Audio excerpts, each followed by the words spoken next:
Hi guys, welcome to our channel commodities by Dhan. दोस्तों, inventory का दिन क्रूड ऑयल के लिए सबसे इंपॉर्टेंट दिन होता है। इन्वेंट्री का टाइम पीरियड क्रूड के लिए सबसे वॉलेटाइल, सबसे इंपॉर्टेंट टाइम पीरियड होता है और यही सबसे इंपॉर्टेंट टाइम पीरियड हमारे लिए बहुत ही प्रॉफिटेबल हो सकता है अगर हम सही तरीके से इन्वेंट्री को ट्रेड करना सीख जाए। दोस्तों, आज की इस वीडियो में मैं आपको बताऊंगा कि आप इन्वेंट्री को कैसे ट्रेड कर सकते हैं, कैसे इन्वेंट्री के फंडामेंटल और टेक्निकल दोनों को साथ में क्लब करके आप अपने लिए अच्छी ट्रेडिंग स्ट्रेटजीज जनरेट कर सकते हैं, सही टाइम पर प्रॉफिट बुक कर सकते हैं और टाइम से एग्जिट भी कर सकते हैं और वीक में सिर्फ एक बार ट्रेड लेकर आप अपने लिए रेगुलर इनकम जनरेट कर सकते हैं। और सबसे इंटरेस्टिंग बात, आप ऑफिस जाते हैं, जॉब पे जाते हैं, बिजनेस करते हैं, प्रोफेशनल सर्विसेज फॉलो करते हैं, स्टूडेंट है, दिन का सारा काम खत्म करने के बाद रात को 8 बजे हम फ्री हो जाते हैं, तो ये एक पैसिव सोर्स ऑफ इनकम, ये एक साइड इनकम का सोर्स बन सकता है। इसीलिए इस वीडियो को बहुत ध्यान से देखिएगा, ये वीडियो आपके लिए नए एवेन्यूज खोल सकता है। तो दोस्तों, विदाउट एनी डिले हम चलते हैं क्रूड ऑयल इन्वेंट्री के दिन कैसे क्रूड को ट्रेड करना चाहिए रात को 8 बजे से लेकर रात को 11:30 बजे के आसपास तक।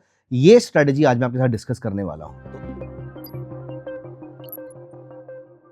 दोस्तों, स्ट्रेटेजी बहुत ही इंपॉर्टेंट है। आगे बढ़ने से पहले वीडियो को यहीं पर लाइक कर दीजिए और अगर आपने अभी तक चैनल सब्सक्राइब नहीं किया है तो यहीं पर चैनल को सब्सक्राइब भी कर लीजिए। आइए हम चलते हैं क्रूड ऑयल के चार्ट पे। आपको मार्केट में आना है इन्वेंट्री से 15 से 20 मिनट पहले। तो समर्स में 8 बजे इन्वेंट्री आती है, विंटर्स में 9 PM IST इन्वेंट्री आती है। आप 7:45 या 9:15 depending the time of the year आप इस समय मार्केट के अंदर आ सकते हैं। 15 मिनट कुछ नहीं करना, सिर्फ मार्केट को सरसरी तौर पर ऊपर से एक बार चेक कर लेना है। जैसे कि अभी रिसेंट इन्वेंट्री आई थी 13th को, तो मैं चलता हूं 13th को। यहां पर देखिए 13 मई को मार्केट लगातार ऊपर जाती जा रही है, पूरा दिन ऊपर गई है और अभी 7:45 बजे का टाइम यहां पर हो रहा है। ये 5 मिनट्स का टाइम फ्रेम है।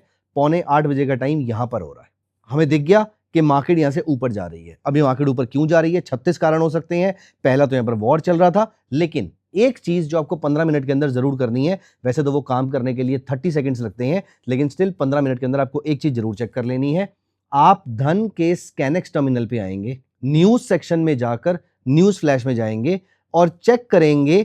इस समय जब आप इस चीज को चेक कर रहे हैं, सुबह 2 बजे डेटा आया हुआ होगा एपीआई इन्वेंट्री का। एपीआई मतलब अमेरिकन पेट्रोलियम इंस्टीट्यूट की इन्वेंट्री। एपीआई की इन्वेंट्री आप यहां पर सर्च करेंगे और आपको दो चीजें चेक करनी है कि वो पिछली बार से ज्यादा है या कम है और एक्सपेक्टेशन से ज्यादा है या कम है।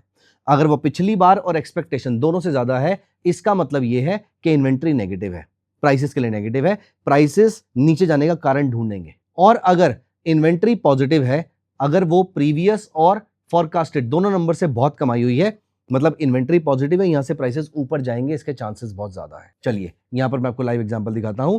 इस समय मैं धन के स्कैनेक्स टर्मिनल से ना सही, मैं आपको एफएक्स स्ट्रीट के इकोनॉमिक कैलेंडर पे जाके दिखाता हूं।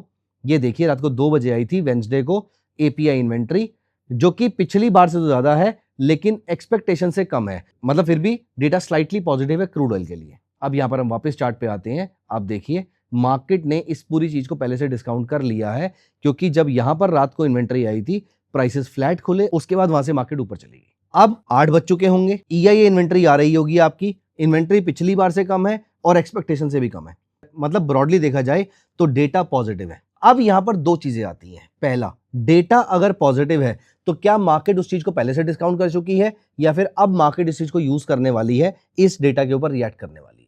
अगर प्राइसेस यहां से वापस लगातार ऊपर ही जाते जा रहे हैं तो आपको क्या करना है, और अगर प्राइसेस यहां से नीचे जाते हैं तो आपको क्या करना है, मैं आपको दिखाता हूं। क्रूड ऑयल के 5 मिनट चार्ट पे आ जाइए और यहां पर अप्लाई कीजिए MACD और साथ में अप्लाई कीजिए 5 EMA, 15 EMA और 50 EMA। अब हमें ट्रेड तभी लेना है 5 मिनट के चार्ट पे जब दोनों डेटा पॉइंट्स कोइंसाइड करेंगे। फॉर एग्जांपल, यहां से 8 बजे के बाद अगर मुझे फ्रेश मूविंग एवरेज ना सही लेकिन MACD का फ्रेश बाय सिग्नल मिलता तो मैं यहां पर बाय करता, लेकिन वो नहीं मिला। मुझे क्या मिला, यहां पर MACD बियरिश हो जाता है, मूविंग एवरेज यहां पर डिस्टॉर्ट हो जाता है, लेकिन इस जगह पर अब आपका मूविंग एवरेज जो है वो यहां पर फ्रेश सिग्नल दे देता है। अब इस जगह पर आपका MACD सेल है और आपका मूविंग एवरेज भी सेल है। दोस्तों, यहां पर क्योंकि ये पहले से सेल चल रहा था, इसलिए छोटी सी पोजीशन यहां पर लेंगे। ऐसे टाइम पर इस जगह पर मैं यहां पर मिनी लॉट्स में शॉर्ट सेलिंग करूंगा या फिर छोटी क्वांटिटी में पुट ऑप्शन बाय करूंगा। लेकिन यही अगर मुझे इसके बाद सेम डे पे फ्रेश सिग्नल मिलेगा तो मैं यहां पर बड़ी पोजीशन ले सकता हूं। जैसे कि यहां पर प्राइसेस ऊपर चले गए, उसके बाद प्राइसेस ने मुझे आज दिन भर के अंदर कोई ट्रेड नहीं दिया। रात को अगर आप नोटिस करेंगे इस पीरियड में MACD ऊपर चला गया है, प्राइसेस ऊपर चले गए हैं, मूविंग एवरेज सेल में चल रहा है। अभी हम कोई ट्रेड नहीं करेंगे, हमने आज सिर्फ इतना सा ट्रेड पकड़ा है। वैसे ये इतना सा नहीं है, अगर आप देखेंगे तो अप्रोक्सीमेटली 100 पॉइंट 20 मिनट के अंदर मुझे 100 पॉइंट मिले हैं, लेकिन मैंने छोटा ट्रेड इसको इसलिए बोला क्योंकि इसकी क्वांटिटी छोटी रही होगी। एक एग्जांपल और लेते हैं, हम चलेंगे 6 मई को, यहां पर हम चलते हैं 6 मई पे और हम इन्वेंट्री का डेटा भी चेक कर लेते हैं। तो इकोनॉमिक कैलेंडर में आके मैं आपको 6 मई का डेटा दिखाता हूं। 6 मई को आपकी API इन्वेंट्री वो सुपर बुलिश। यहां पर देखिए इन्वेंट्री पिछली बार कम आई थी, इस बार और कम आई, इन्वेंट्री और कम आने की एक्सपेक्टेशन थी, उससे भी कम आई, तो -8.1 million barrel, super positive data. अब यहां पर देखिए 8 बजे EIA डेटा आता है, ये पॉजिटिव नहीं है, ये नेगेटिव है। मतलब अब हम चलते ट्रेड में कभी एंटर नहीं करेंगे, हमें चाहिए होगा फ्रेश ट्रेड, क्योंकि डेटा कंफ्यूजिंग है। अब मैं यहां पर आ जाता हूं 6 मई को रात को 8 बजे के टाइम पीरियड पे आते हैं। देखिए फंडामेंटल और टेक्निकल मिला के बनता है फ्यूजन एनालिसिस। कितना बढ़िया टाइप का एनालिसिस है। इस पूरे पीरियड में मार्केट ने आपको कोई ट्रेड प्रोवाइड नहीं किया, MACD भी फ्लैट और EMA भी फ्लैट, कहीं पर कोई ट्रेड आपका नहीं आया। कोई बात नहीं, हमें फ्रेश ट्रेड कहां पर मिल रहा है, हमें यहां पर फ्रेश ट्रेड नहीं मिला। लेकिन अगर आप नोटिस करें कल सुबह यहां पर आपको MACD और EMA ने एक फ्रेश ट्रेड दिया। इसके बाद अगर आप देखें यहां पर आपको अगले 10 मिनट के अंदर या आधे घंटे के अंदर क्रूड ने 40 पॉइंट के आसपास का मूव दिया और उसके बाद अगर आप नोटिस करेंगे तो इसी टॉप के आसपास मार्केट ने आपको ब्रोकरेज निकाल के 16 पॉइंट के प्रॉफिट पे एग्जिट करवा दिया। सो दोस्तों यहां पर इन्वेंट्री देखकर यह तो समझ में आ गया कि डेटा बहुत ही कंफ्यूजिंग है। इसका मतलब हमें एक फ्रेश स्ट्रॉन्ग सिग्नल चाहिए होगा जब MACD और EMA एक साथ ट्रेंड में आए। प्रेफरेबली EMA पहले से बाय सिग्नल दे चुका हो, MACD उसके बाद दे। प्रेफरेबली EMA पहले से सेल सिग्नल दे चुका हो, MACD उसके बाद दे। अगर ऐसा नहीं होता और जब तक ऐसा नहीं होता, जब तक कंफ्यूजन अवेलेबल है, तब तक के लिए सबसे अच्छा तरीका है दोनों ऑप्शंस को बेचकर बैठ जाओ। आप कॉल और पुट दोनों को बेचकर बैठ जाओ, यहां पर आपको अच्छा ट्रेड मिल सकता है, यहां पर आपको अच्छी अपॉर्चुनिटी देखने को मिल सकती है। मैं आपको दिखाता हूं, जैसे कि आपको यहां पर देखने को मिल गया कि आपकी इन्वेंट्री कंफ्यूजिंग है। अब करना क्या चाहिए, देखिए हम यहां पर चार्ट पे आते हैं। अगर फ्रेश ट्रेड मिलेगा तो मैं फ्रेश ट्रेड लूंगा, नहीं मिलेगा तब तक के लिए मैं ऑप्शन को सेल करके बैठ जाऊंगा। यहां पर देखिए 6 मई को हम रात को 8 बजे के टाइम पीरियड पे आ जाते हैं। ये रहा 8 बजे का टाइम, ये हम पहुंच गए हैं। यहां पर आपका MACD सेल में है, EMA बाय में है, बहुत बढ़िया, मजा आ गया। ऐसे टाइम पर मैं OT वेब पे जाऊंगा, ऑप्शन ट्रेडर की वेबसाइट पे जाऊंगा, स्ट्रेटेजी बिल्डर में जाऊंगा और बहुत ही प्यारी स्ट्रेटेजी क्रिएट करूंगा इंट्राडे के लिए। मैं यहां पर क्या करूंगा, मैं एक कॉल सेल कर दूंगा और एक पुट सेल कर दूंगा। कौन सी, मान लेते हैं क्रूड की वैल्यू 10,100 के आसपास चल रही है, मैं क्वांट मोड पे आ जाता हूं, एक ये सेल एक ये सेल, तो यहां पर कॉल सेल, यहां पर पुट सेल। कौन सी कॉल सेल, क्लोजेस्ट डेल्टा, यहां का डेल्टा रहेगा 0.2 का, यहां का डेल्टा रहेगा 0.2 का। ये दोनों ऑप्शंस को मैंने सेल कर दिया। अब आप देखिए कितने लंबे पीरियड तक मार्केट आपको प्रॉफिट देकर रखेगी। सोचिए हमारे चार्ट में 14-15% के आसपास की मूव आ रहा है और यहां पर मार्केट अभी भी आपको प्रॉफिटेबल लेकर बैठी हुई है। और यहां पर मुझे पूरा प्रॉफिट नहीं कमाना, मार्केट अगर आज की रात तक भी, मार्केट एंड होने से पहले तक अगर ये broader crude oil prices sideways रहेंगे तो भी आपको यहां से कम 30 से 40 पॉइंट के आसपास का मूव खाने को मिल जाएगा। 10-15-20 पॉइंट के आसपास कॉल की वैल्यू टूटेगी, 10-15-20 रुपए के आसपास पुट की वैल्यू टूटेगी। ऐसा क्यों होता है, क्योंकि इन्वेंट्री से पहले क्रूड ऑयल की वोलेटिलिटी शार्पली बढ़ जाती है और इन्वेंट्री आने के बाद वो वोलेटिलिटी क्रश होती है। ऐसे टाइम पर आपके प्रीमियम्स गिरते हैं, आपको थीटा डीके का बेनिफिट मिलता है। अब देखिए ये एक डबल एजेड स्वॉर्ड है, मेरी इस बात को बहुत ध्यान से सुनिएगा। आप दोनों तरीके से पैसे कमा सकते हैं। अगर MACD और EMA दोनों सेम डायरेक्शन में ट्रेड कर रही हो तो यहां पर आपको नेकेड ऑप्शन बाय कर लेना है, और अगर दोनों कंफ्यूजिंग हो तो आपको एक OTM कॉल ऑप्शन और एक OTM पुट ऑप्शन सेल कर देना है 0.2 से 0.3 डेल्टा दोनों का। ऐसा करने पर जब तक आपका MACD और EMA सेम डायरेक्शन में नहीं आते हैं तब तक आपको नया ट्रेड इनिशिएट नहीं करना है। जैसे कि यहां पर देखिए EMA तो उसके बाद जाके फंस गई है, तो ये तो पूरे दिन भर के लिए आप नोटिस करेंगे इस पूरे पीरियड में 10:15 बजे तक आपको यहां पर कोई भी ट्रेड नहीं मिला है। 8 बजे से लेकर 10:15 बजे तक अप्रोक्सीमेटली 9,000 रुपए की कॉल और पुट ऑप्शन देख लेते हैं।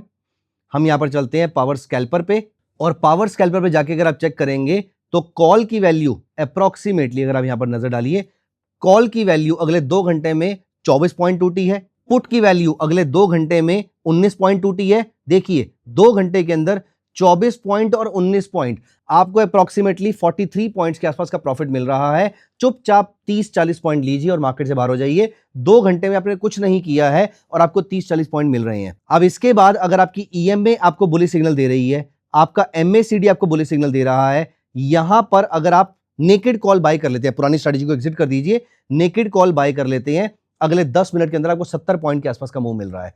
110 पॉइंट में से, रादर 120 पॉइंट में से अगर आप 50, 60, 70 पॉइंट भी दिन के कमा लेते हैं, that is more than sufficient. दोस्तों आई नो ये पूरा का पूरा कॉन्सेप्ट थोड़ा ट्रिकी है, मैं आपके लिए रिकैप कर देता हूं। सबसे पहले आप मार्केट ट्रैक करने के लिए, क्रूड के प्राइसेस को ट्रैक करने के लिए 7:45 बजे एक्टिव हो जाएंगे। 7:45 बजे आप एपीआई इन्वेंट्री देखेंगे। एपीआई इन्वेंट्री अगर बुलिश है तो व्यू बुलिश होना चाहिए। ईआईए इन्वेंट्री देखेंगे, ईआई इन्वेंट्री भी अगर बुलिश आती है तो मतलब हम यहां पर कॉल बाय करेंगे। लेकिन पहला ट्रेड जो ऑलरेडी मार्केट अगर ऊपर जा रही होगी तो मेरा ईएमए और एमएसीडी दोनों ऑलरेडी बाय में होगा, यहां पर मैं मिनी लॉट्स में काम करूंगा। लेकिन जैसे ही मेरे को फ्रेश ट्रेड मिलेगा वहां पर मैं बड़ी क्वांटिटी में एंटर कर जाऊंगा, चाहे तो ईएमए की तरफ से फ्रेश मिले चाहे एमएसीडी की तरफ से फ्रेश मिले, लेकिन कोई भी अगर फ्रेश देगा तो मैं बड़ी क्वांटिटी में एंटर कर सकता हूं। अगर यहां पर कंफ्यूजन रहती है और मार्केट में ईआईए और एपीआई इन्वेंट्री भी कंफ्यूज्ड है और ईएमए और एमएसीडी भी कंफ्यूज्ड है, ऐसे केसेस में 0.2 delta call sell, 0.2 delta put sell आपको यहां पर करके बैठ जाना है और अपने ट्रेड में बने रहना है जब तक कि आपको 30-40 पॉइंट ना मिल जाए या फिर ईएमए और एमएसीडी में से कोई भी आपको क्लियर डायरेक्शन ना प्रोवाइड कर दे। जैसे ही ये दोनों बुलिश होना शुरू हो जाएंगे आप कॉल सेल से एग्जिट कर जाएंगे, जैसे ही ये दोनों बियरिश होना शुरू हो जाएंगे आप पुट सेल से एग्जिट कर जाएंगे, या फिर पूरी की पूरी स्ट्रेटजी से एग्जिट करके आप नेकेड कॉल बाय या नेकेड पुट बाय इनकी तरफ एंटर कर सकते हैं। दोस्तों स्ट्रेटजी ट्रिकी है लेकिन इंपॉर्टेंट बहुत ज्यादा है, इसलिए वीडियो को एक बार नहीं 2 या 3 बार देख लीजिएगा। और इस स्ट्रेटजी को लेकर कोई भी डाउट है तो कमेंट्स में लिखिए, I will be very happy answering all your questions. आपको मालूम होगा कि धन प्लेटफॉर्म पे जितने भी आप म्यूचुअल फंड्स परचेज करते हैं वो सारे म्यूचुअल फंड्स को आप प्लेज करके उसके अगेंस्ट ट्रेडिंग भी कर सकते हैं। आपके डीमैट में म्यूचुअल फंड आ जाते हैं, उसको प्लेज करके जब आप ट्रेडिंग करते हैं तो आपका आरओआई सिग्निफिकेंटली इंप्रूव हो जाएगा, क्योंकि mutual fund already return generate कर रहे हैं, उसी पैसे से आप कमोडिटी मार्केट में रिटर्न जनरेट कर लेते हैं। दोस्तों I will be more than happy answering all your questions about the strategy. आपका कोई भी क्वेश्चन है कमेंट्स में लिखिएगा। जाने से पहले वीडियो को लाइक कर दीजिए और चैनल को सब्सक्राइब कर लीजिए। Bye bye, take care of yourself. Investments in the securities market are subject to market risk. Read all the related documents carefully before investing.